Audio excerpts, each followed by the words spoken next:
ബീഹാറിൽ വമ്പൻ ട്വിസ്റ്റുകളാണ് സംഭവിക്കുന്നത്. കിരീടവും ചെങ്കോലും മകന് കൈമാറി നിതീഷ് കുമാർ ബീഹാറിനോട് വിട പറയുകയാണ്. ഡൽഹിയിലേക്ക് താവളം മാറ്റുമ്പോൾ നിതീഷിനെ പൂർണ്ണമായും BJP വിഴുങ്ങിക്കഴിഞ്ഞു. അനാരോഗ്യമുണ്ടായിരിക്കാം, എന്നാൽ അത് BJP മുതലെടുക്കുന്നിടത്താണ് നിതീഷ് കുമാറിന്റെ പതനം തുടങ്ങുന്നത്. തികച്ചും അപ്രതീക്ഷിതമായ നീക്കങ്ങളാണ് ഇപ്പോൾ നടക്കുന്നത്. നിലവിൽ ബീഹാർ പുതിയ മുഖ്യമന്ത്രിയെ തിരഞ്ഞെടുക്കാനുള്ള വഴി തെളിയുകയാണ്.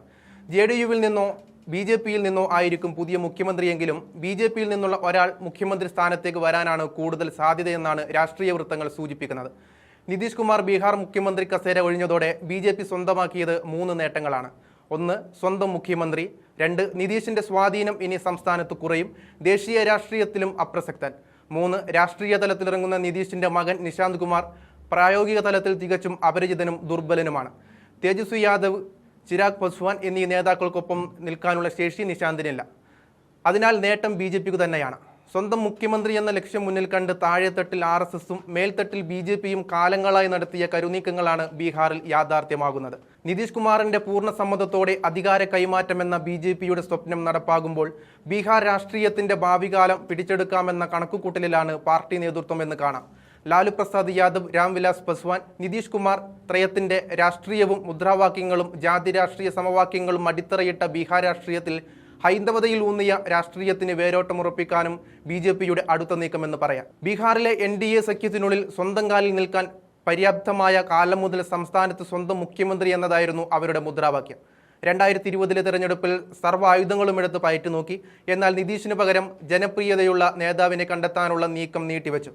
2025 തെരഞ്ഞെടുപ്പിൽ നിതീഷിനെ മുൻനിർത്തി വീണ്ടും തിരഞ്ഞെടുപ്പ് ജയിച്ചു. അവസാന ഭരണത്തിന്റെ കടിഞ്ഞാൺ BJP ഏറ്റെടുക്കുകയായിരുന്നു. പുതിയ മുഖ്യമന്ത്രി സ്ഥാനത്തേക്ക് ഉപമുഖ്യമന്ത്രിയായ സാമ്രാട്ട് ചൗധരി, വിജയ് കുമാർ സിൻഹ, വ്യവസായ മന്ത്രി ദിലീപ് ജയ്സ്വാൾ, BJP MLA സഞ്ജീവ് ചൗരസ്യ എന്നിവരുടെ പേരുകളാണ് NDA വൃത്തങ്ങൾക്കിടയിൽ സജീവമായിട്ടുള്ളത്. വിജയ് കുമാർ ചൗധരിയും നിതീഷിന്റെ മകൻ നിശാന്ത് കുമാറും JDUവിന്റെ ഭാഗത്ത് നിന്ന് ഉപമുഖ്യമന്ത്രിയായേക്കാം. കേന്ദ്രമന്ത്രി നിത്യാനന്ദ റായിയും മുഖ്യമന്ത്രി സ്ഥാനത്തേക്ക് പരിഗണിക്കപ്പെട്ടേക്കാമെന്നാണ് പറയുന്നത്. 4 സംസ്ഥാനങ്ങളിൽ തെരഞ്ഞെടുപ്പ് വിജ്ഞാപനം വരാനിരിക്കെ നിതീഷിന്റെ ഈ പിന്മാറ്റം രാഷ്ട്രീയ നിരീക്ഷകരെ അത്ഭുതപ്പെടുത്തിയിട്ടുണ്ട്. ബീഹാറിലെ സ്ത്രീ വോട്ടർമാർക്കിടയിലുള്ള സ്വാധീനവും വികസനത്തിന്റെ മുഖമെന്ന പ്രതിച്ഛായയും നിതീഷ് കുമാറിനെ ബീഹാറിലെ അനിഷേധ്യ നേതാവാക്കി മാറ്റുന്നുണ്ട്. നിശാന്ത് കുമാറിനെ രാജ്യസഭയിലേക്ക് അയക്കാനായിരുന്നു ആദ്യ ചർച്ചകളെങ്കിലും ബീഹാർ രാഷ്ട്രീയത്തിൽ തന്നെ തുടരാനാണ് നിശാന്ത് താൽപര്യം പ്രകടിപ്പിച്ചത്. ഇതോടെയാണ് നിതീഷ് കുമാർ രാജ്യസഭയിലേക്ക് പോകാനും തന്റെ പിൻഗാമിയെ നിശ്ചയിക്കാനും BJP കേന്ദ്ര നേതൃത്വം നിർദ്ദേശിച്ചെന്ന് പറയപ്പെടുന്നുണ്ട്. പാർട്ടിക്കുള്ളിലെ പലർക്കും വിയോജിപ്പുണ്ടെങ്കിലും നിതീഷ് ഈ നിർദ്ദേശത്തിന് വഴങ്ങുകയായിരുന്നു. നിലവിലെ രാജ്യസഭാ MPമാരുടെ കാലാവധി ഏപ്രിലിലാണ് അവസാനിക്കുന്നത് എന്നതിനാൽ മുഖ്യമന്ത്രി സ്ഥാനം രാജിവെക്കാൻ നിതീഷ് കുമാർ അതുവരെ സമയമെടുത്തേക്കാം. അതേസമയം തന്നെ ബുധനാഴ്ച രാത്രി വൈകിയും JDUവിന്റെ മുതിർന്ന നേതാക്കളും നിതീഷിന്റെ കുടുംബാംഗങ്ങളും അദ്ദേഹത്തിന്റെ വസതിയിലെത്തി പദവി ഒഴിയുന്നതിൽ നിന്ന് അദ്ദേഹത്തെ പിന്തിരിപ്പിക്കാൻ ശ്രമിക്കുന്നുണ്ടായിരുന്നു. നിതീഷ് കുമാർ രാജ്യസഭയിലേക്ക് പോകുന്നതിനെ കുറിച്ച് ചർച്ചകൾ നടക്കുന്നുണ്ടെന്നും എന്നാൽ അന്തിമ തീരുമാനം അദ്ദേഹം തന്നെ എടുക്കുമെന്നുമാണ് JDU മന്ത്രി വിജയ് കുമാർ ചൗധരി പറഞ്ഞത്.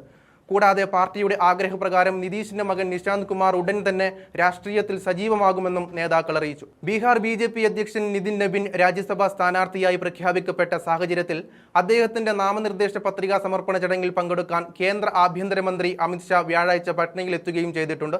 ഇതോടെ BJPയുടെ ശ്രദ്ധാകേന്ദ്രമായി ബീഹാർ മാറുമ്പോൾ നിതീഷ് കുമാർ എന്ന രാഷ്ട്രീയ ചാണക്യന്റെ വിധിയും കുറിക്കപ്പെട്ട് കഴിഞ്ഞിരിക്കുകയാണ്.